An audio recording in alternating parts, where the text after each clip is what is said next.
Good afternoon. This is Tom Bustamante with AI Venturetech, and welcome to Tech Talk. Today, we're speaking with Shannon Wilkinson, the CEO of Tego Cyber, which is traded under the ticker symbol TGCB.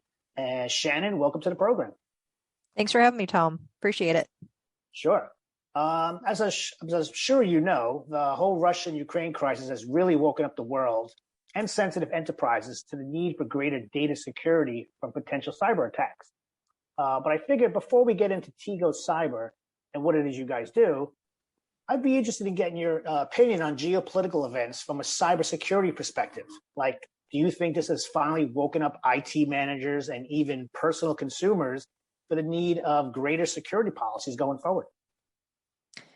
Absolutely. So I think the past couple of years have really been in a reckoning or an awakening of the general public to the impacts of cyber attacks and what it can do to our daily lives. So if we think even back to last year with the Colonial Pipeline, there were all of a sudden gas shortages. And I think people woke up, and I definitely believe that the federal government woke up and said, cybersecurity is an issue that we need to pay attention to and do something about. So you saw the administration coming out with executive orders about cybersecurity protections. And, in general, I think organizations and businesses saying, well, ransomware is something that we need to pay attention to. And it's not just, I think, organizations have figured out, it's not just an IT problem anymore. This is actually a real corporate organizational business risk of, I rely on my IT systems to provide business, to provide services. And if those are suddenly unavailable, I'm really in trouble and I can't do business. So we've seen that across basically, I think, all industries. So definitely a reckoning and awakening now with the general public.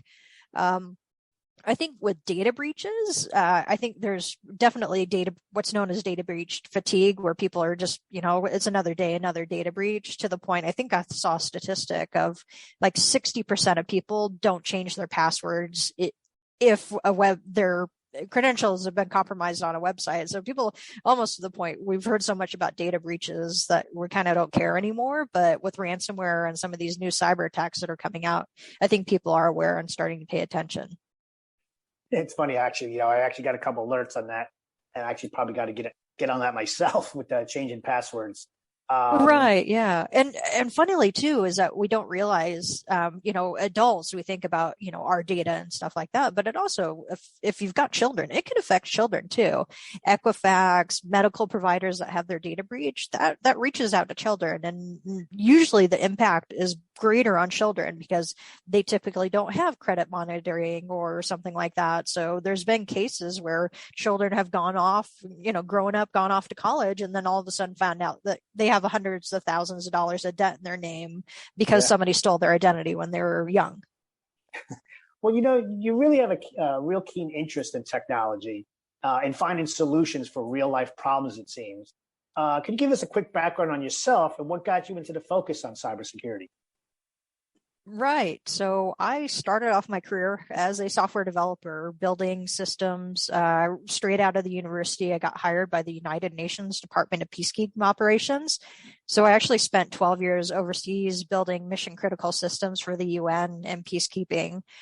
It was actually in peacekeeping mission that I met my husband, who was a police officer seconded through the U.S. State Department in cybersecurity, essentially going overseas and teaching other police officers how to do IT forensics. And I would say a lot of my interest in cybersecurity and data security comes from my husband and just, talking with him over the dinner table and everything. But we started our family while we were in peacekeeping missions, decided that wasn't a great place to raise a family. So we came back to the U.S., worked for some other technology companies, but really saw back in 2015 a need for cybersecurity solutions for small to medium businesses. So we co-founded a company called Axiom Cyber Solutions then that we basically designed kind of a firewall replacement that had an automated platform behind it to push out updates. But found actually with SMBs, it was really difficult to convince them, $200 a month was not too much to ask for, a cybersecurity solution. We were actually acquired in mid 2019 by private equity. And I just love the journey and love building solutions so much and, finding gaps within the markets that I talked with Troy, my husband, and said, let's do it again. So in September 2019, we co-founded Tego Cyber with the idea of filling some gaps that we saw within the threat intelligence space for enterprises. Yeah, I mean, that brings me right into the, about Tego Cyber. It seems many data security companies out there look for patches and plugins to fill up the holes, and most times after the fact. But Tego Threat Intelligence Platform, which is your core product, looks to analyze data about any attacks and breaches. I was wondering if you could give us a simple overview of Tego Threat Intelligence Platform and how it doesn't just analyze threats, but can also be useful in building better security policies and protocols for an enterprise team going forward. Right. So the core of our business is the threat intelligence platform. And essentially what we're doing is that we're collecting all the threat data that we can essentially get our hands on, whether it's out there on the free internet, whether it's paid for, whether it's coming from cooperations with state and federal law enforcement. And we're bringing all that data into our threat intelligence platform, analyzing it, deduplicating it. But then we're taking an additional step of adding context to the threat data. So a lot of times you have organizations that say they're threat intelligence, but all they're feeding you are these giant lists of 100,000 IP addresses with no additional information about why they're malicious. Tego Cyber takes it a step further and will provide all that, let's say, IP address information, but then we'll tell the customer also kind of the who, what, when, where, how. So we'll tell them, this is a threat actor, associated with this type of activities coming out of this country. So the core is our threat intelligence platform, but then we're building integrations into the SIM platform. So the security information event monitoring platforms like Splunk is our first integration. And what the value of sitting on top of the SIM platform is it essentially allows us to analyze and run queries against the customer's data in the entire enterprise. So if you think about the logs from the firewalls, the antivirus, the EDR, switches, IoT devices, anything that's feeding that information into the SIM platform in the customer environment, we can compare to our threat intelligence database. And then as the security operations center is investigating, they're able to click on a threat that's been identified, immediately get access to the information within the SIM platform, never having to leave the tool that they're already working in with that additional context so that they can really make a quick, informed decision. Another thing that we're doing, of course, is because we're able to run the queries within the customer environment is that we're essentially able to prioritize a list of threats identified within the customer environment for the customer based on the severity of the threat, number of occurrences within the customer's environment. And then not only give them the information about the threat, but because we're on top of their data within the SIM platform, we're also able to give them a list of every single asset that has been associated with that threat. So let's say, for instance, it's a malicious domain. We can tell them, here's the 50 computers within your organization that have talked to this malicious domain. And sometimes you really wouldn't know that, right? You wouldn't really know that unless you kind of ran the kind of simulation. Exactly. So, our platform is all about making security operations teams more efficient, quickly identifying threats, and having speed to decision. We talk a lot about defense and, stopping threats from getting in. But we know occasionally somebody clicks on a link they shouldn't, they download a file, they try to, get some sort of software that's not really what it's advertised to be, and those threats do get in. So the next most important thing for us to do is quickly identify the threats and be able to remediate and stop them from spreading. Sure, absolutely. I see that Tego has already integrated its threat intelligence platform with Splunk. I thought that was pretty cool, I must say. Can you tell us about that?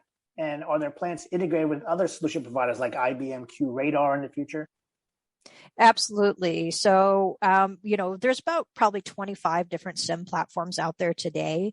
It's our goal to integrate into at least 10 over the next 2 years. So we started off with Splunk, which is definitely a market leader within the SIM space, used by 91 of the Fortune 100. But then we're expanding out. We are very close to starting the beta testing of our Elastic SIM integration, hopefully getting some protection out there to the education sector, which heavily relies on that platform. We are in discussions and looking at integrations with Devo, which is a big up-and-comer in the SIM space, as well as ATT Cybersecurity. IBM QRadar definitely on our list of integrations, Datadog, Logarithm.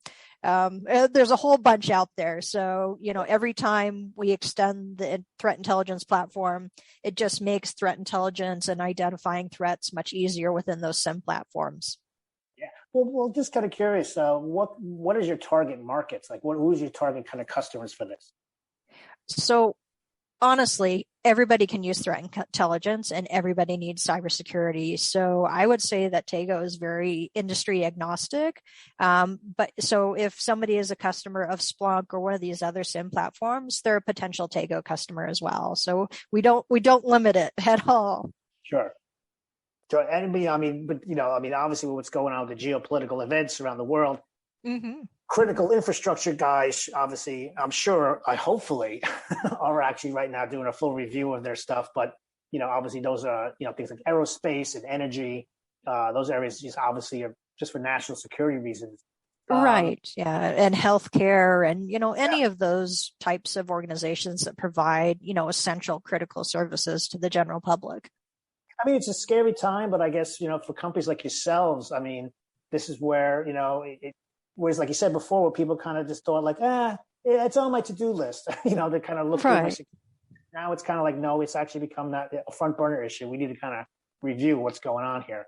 And such. Yeah. And now too, we find that the federal government is very engaged in providing some information and information sharing to the public about what's going on within the cybersecurity space. And CISA has been very active about providing these new lists of, here's the top exploited vulnerabilities. If you have these softwares and these, hardware devices, you need to go patch them. Or, as things kicked off with the Russian invasion of Ukraine, we also saw CISA put up a Shields Up advisory about telling organizations how, steps that they can take to protect themselves. So I think if organizations pay attention to that, they've got definitely a foot, up in protecting their organizations and, potentially stopping attacks. Yeah. Well, finally, for people who want to get a little more information on the company, where can they go?